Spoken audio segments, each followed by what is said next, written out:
What's happening, folks? Back with another reaction, back with some more Beastie Boys, and we're returning To the Five Boroughs, 2004. Thank you to those who've been following this deep dive and have been patient. I know they've been very spread out lately. I'll try to condense it a little bit. But yes, the next track in the album is Three the Hard Way. So three makes me think of the three members of the Beastie Boys and wondering whether this is sort of an autobiographical phrase. Saying that something is done or happens the hard way, I mean, that suggests on a more immediate or literal reading the idea of something having difficulty, not being handed to them, but achieving it through effort and toil, setbacks, suffering even, but then overcoming all that and getting to the destination or the desired result. So if I had to guess, that's maybe the way I would take it, the idea of them achieving what they have by this point in their career the hard way. Now, of course, there may be a more specific meaning, and maybe this phrase, three the hard way, is actually like an expression. I feel like maybe I've heard it, but I can't really tell you what that might be, so I'll try to follow as I can. This is the Beastie Boys. The tune is Three the Hard Way, and it's from their 2004 album, To the Five Boroughs.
On my seat, the one who put the satin in your panties, trying to count MCs in this place to be. Not five, not four, not two, just three. We're gonna whack this motherfucker like three the hard way. We're gonna whack this motherfucker like three the hard way. We're gonna whack this motherfucker like three the hard way.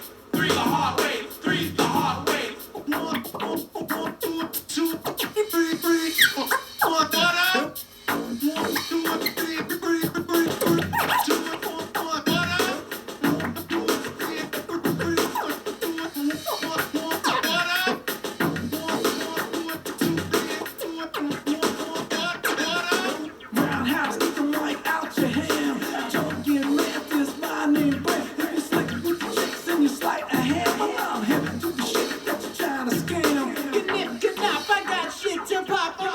Professional and just don't stop. So pack up your bag and your mic and don't wait. Please keep on hold. Now get the fuck out my face. You know it. Shake 'em, bake 'em, then we take 'em. Treat 'em. Seems like please go out and raise 'em. Sell our CDs off and now before we make 'em. I'll serve you on a platter like steak. Go. We're gonna whack this motherfucker like three the hard way. We're gonna whack this motherfucker like three the hard way. We're gonna whack this motherfucker like three the hard way. Three the hard way. Three the hard way. I mean, that's acid, man.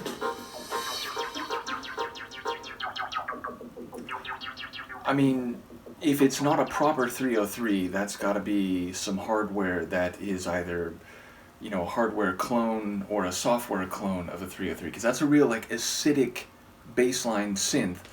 So yes, as an acid fan myself, I am very happy to hear that. Now, I love the beat. It's got a real kind of raw roughness to it, especially in the chorus, and I wonder if that's a sample that, you know, rock this motherfucker three the hard way, or like three the hard way, that, you know, I don't know if that's a sample like taken, and it, again, like, I'm forgetting, in part because it has been stretched out so much, but is Mixmaster Mike, like, is he part of the group at this point? Because I remember early on thinking that, like, some of the turntablism might have been him. They're like, no, he actually hasn't joined the group yet. So now I'm wondering, like, is he in the group at this point, or is he the DJ for the group at this point? But yeah, like I feel like there may be something to what I was thinking in advance, but it feels more like it's about like cutting records, and it's, I feel like there's a reference there to them not being on Def Jam anymore, and like it feels like it is autobiographical, but maybe in a more specific way than I was thinking. But yeah, again, there's a sense of like, if you're not ready for what we're doing, just get out of the way. And there's a reference to plastic, which is another term that people use for records. So I feel like there is a bit of like DJ culture being referenced, as well as like actual turntablism and like crab scratching on the record. So yeah, definitely a cool tune, and I'm keen to hear insight about what's happening lyrically, even though I did catch a fair number of the lyrics, not all of them. But yeah, again, I like all of their voices, and I like the way they interchange. I still like, is it Yauk? Is that the guy with the really scratchy voice? Again, I'm bad at remembering these things, but I still feel like his voice is my favorite because it just has this like wicked scratch to it. So yeah, another cool tune from these guys. I will try to get back for the next one a little more quickly than between this and the last one, which I think was like back in October or something. So bear with me, but we'll keep going through the Beastie Boys, and I will see you next time. Peace.